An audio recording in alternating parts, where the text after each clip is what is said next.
Samuel Vilarinho Miranda. Ele é graduado pela Universidade Estadual do Piauí e mestre pela Universidade Federal do Piauí.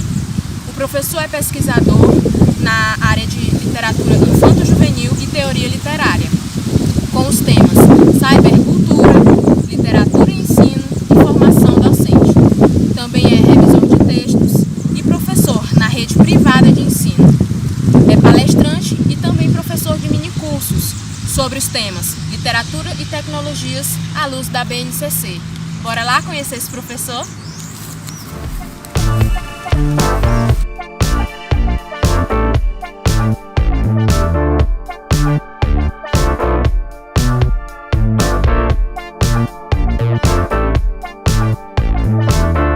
Estamos aqui com o professor Lucas Vilarinho, como havíamos falado, e vamos conversar com ele agora.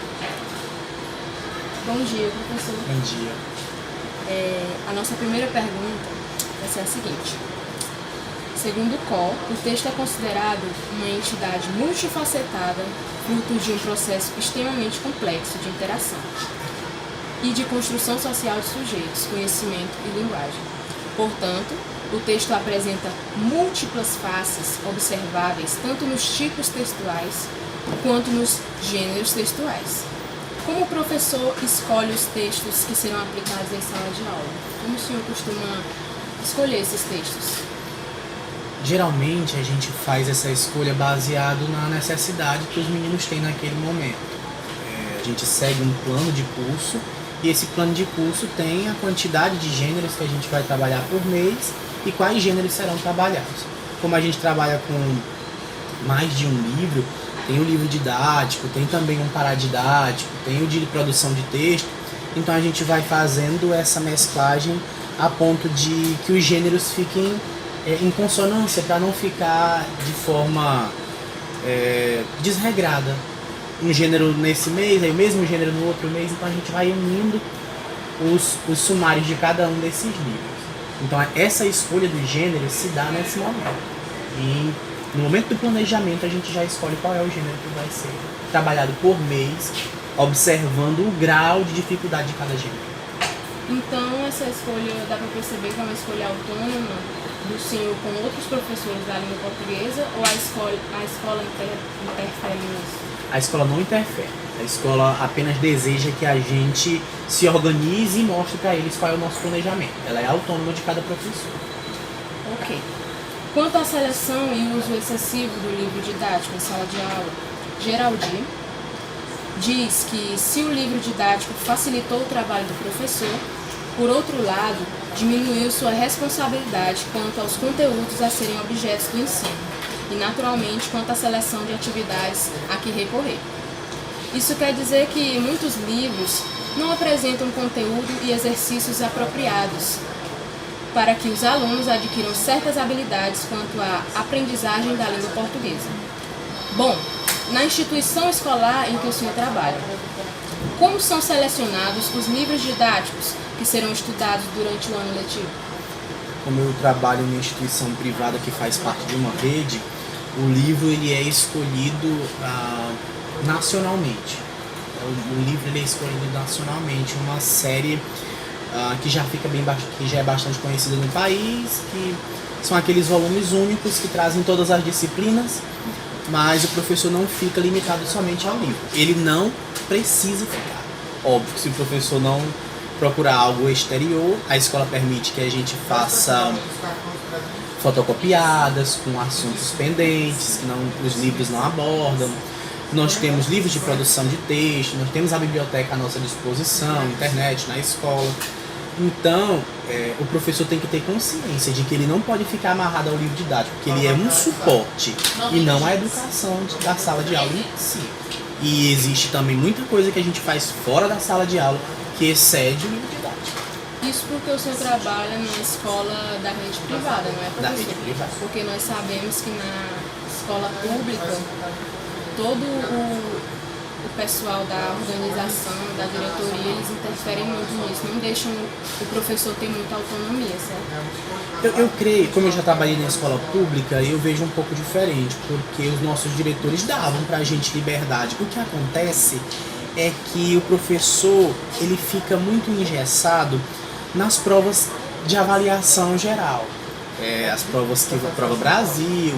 Isso tudo prende o professor ao aquele determinado conteúdo e não deixa ele ter muito tempo e muita folga para trabalhar aquilo que não seja específico da prova, porque ele vai perder tempo, entre aspas, né, trabalhando uma coisa que não vai ser cobrada na prova, e na hora da prova os alunos não vão corresponder consoante o que a escola deseja, né? Ok. Observando o seu currículo, a gente vê que o senhor tem estudos na área da literatura aliada à tecnologia. Vamos fazer agora uma pergunta relacionada a isso.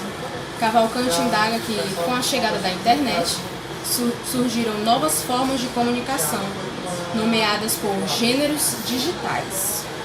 Um deles é o hipertexto, que, segundo Xavier, é uma forma híbrida, dinâmica e flexível de linguagem que dialoga com outras interfaces semióticas, adiciona e acondiciona à sua superfície formas outras de textualidade.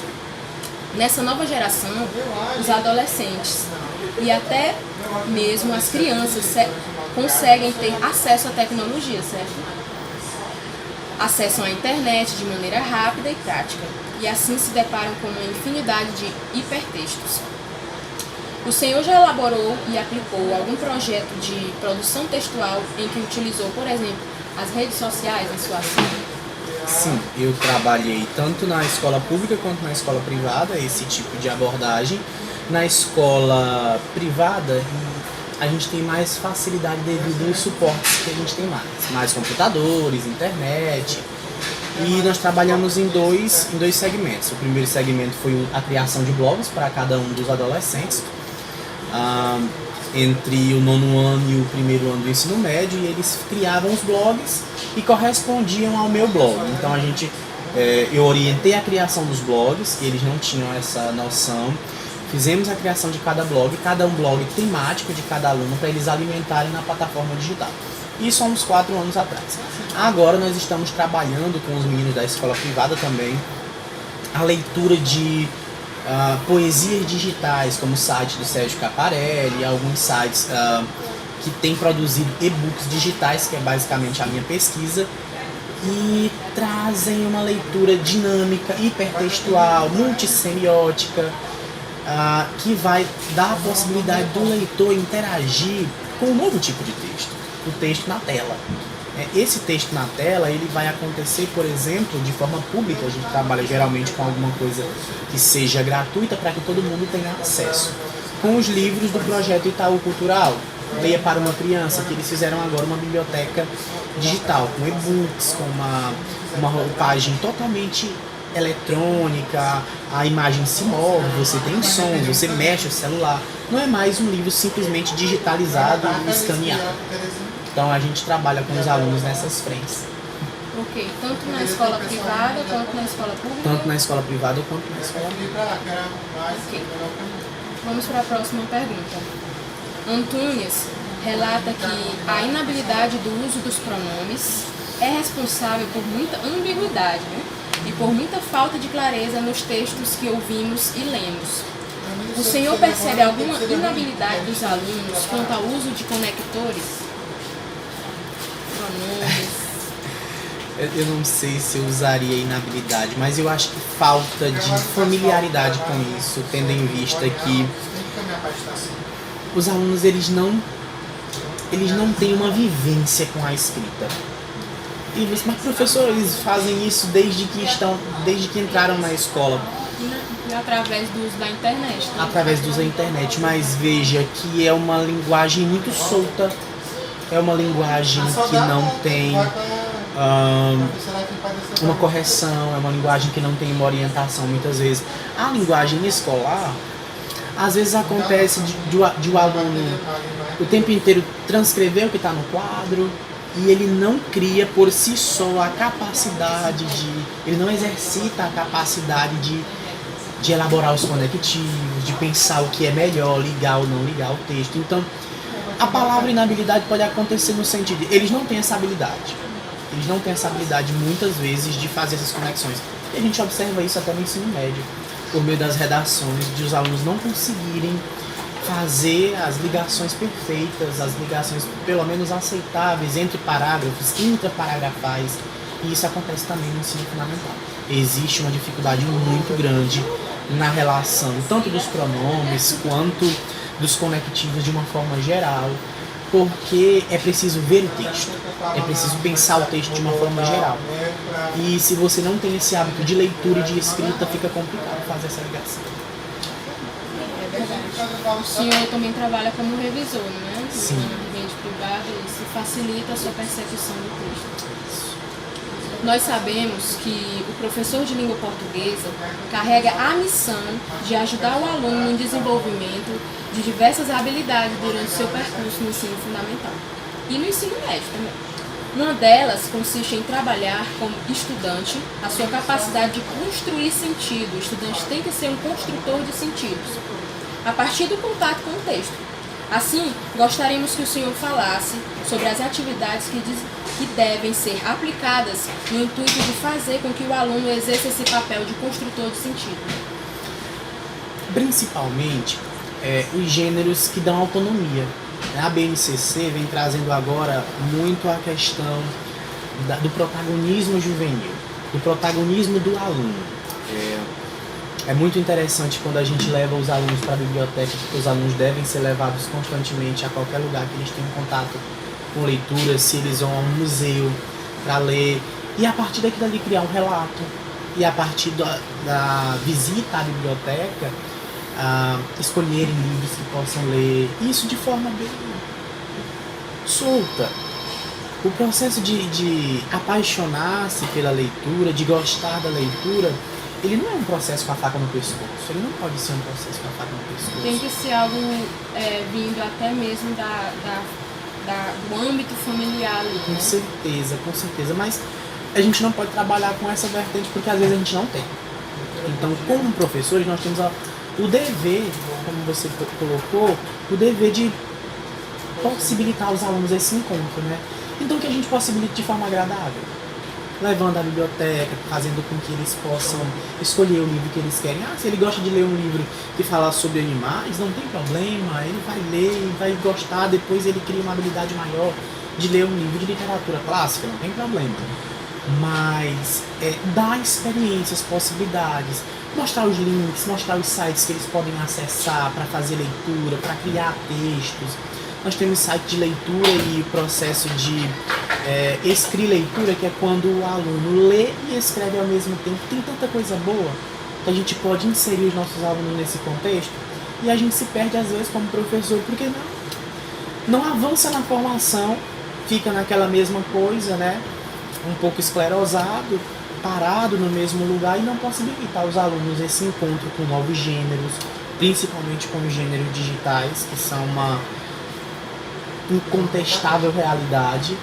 Estão até mesmo substituindo a escrita, o aluno vir num ambiente de biblioteca, visitar um lugar como esse aqui para... Eu acho que é o contrário, que estimula, porque antes eles não tinham o acesso disso em casa. Eu compreendo perfeitamente a sua colocação, mas a professora Zilberman, ela diz que o livro vai acabar, é o fim do livro. E o contrário, a internet possibilitou que os best-sellers existissem. Porque um vai comentando, esse livro é bom, e os outros veem, tomam uma proporção gigantesca e muitos vão ler isso até de forma gratuita, PDFs de forma gratuita, gente que nunca teria acesso a um livro e hoje tem acesso a bibliotecas mundiais gratuitamente, né? Então, cabe do professor, né, da família também, óbvio, mas é óbvio que é nossa função como professores possibilitar esses encontros. Ok, professor. A gente agradece a sua participação. Sei que o senhor tem uma agenda muito corrida. É um palestrante, é um professor de minicursos que a gente conseguiu assim, encaixar aqui na nossa entrevista. A gente lhe agradece. Eu que agradeço pelo convite. É sempre bom poder falar sobre educação, sobre leitura. E que vocês, à medida que puderem, também incentivem as pessoas a ler.